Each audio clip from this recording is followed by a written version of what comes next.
তুরস্কের আঙ্কারায় নেটোর শীর্ষ সম্মেলনের পর নেটোভুক্ত দেশের রাষ্ট্রপ্রধানরা তুরস্কের প্রেসিডেন্ট রিসেপ তাইয়েপ এরদোয়ানের দেওয়া উপহার দেখে কিছুটা বিস্মিত হন। বেলজিয়ামের প্রধানমন্ত্রী বার্ট ডে ভেভার সম্মেলন শেষে দেশে ফেরার সময় তার লাগেজে একটি বন্দুক ও গুলি আছে তা জানতে পেরে কিছুটা অবাক হন।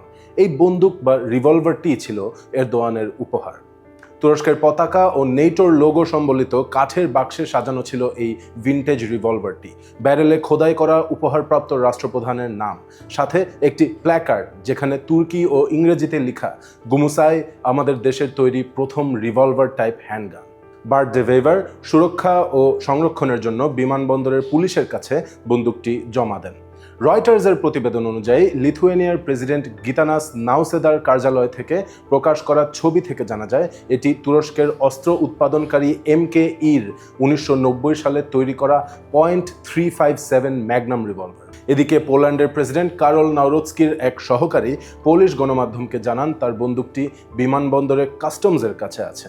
নেদারল্যান্ডস ও সুইডেনের প্রধানমন্ত্রী উভয়ই জানান তাদের রিভলভারগুলো আঙ্কারায় দুই দেশের দূতাবাসে পাঠানো হবে। যুক্তরাজ্যের প্রধানমন্ত্রী কিয়ার স্টারমারের জন্য দেওয়া রিভলভারটির সাথে একটি ক্লিনিং কিট ও 500টি গুলি দেওয়া হয়েছে বলে জানা যায় রয়টার্সের প্রতিবেদন থেকে।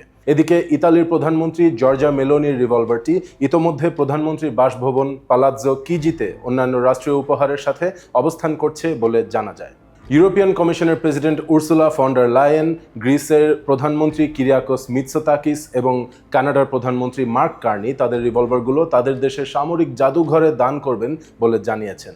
রয়টার্সের প্রতিবেদন থেকে জানা যায় তুরস্কের হ্যান্ডগান ইন্ডাস্ট্রি বর্তমানে সেমি অটোমেটিক অস্ত্র তৈরিকেই প্রাধান্য দিয়ে থাকে, যে কারণে টার্কিশ রিভলভারকে এখন মূলত একটি স্মারক হিসেবেই দেখা হয়।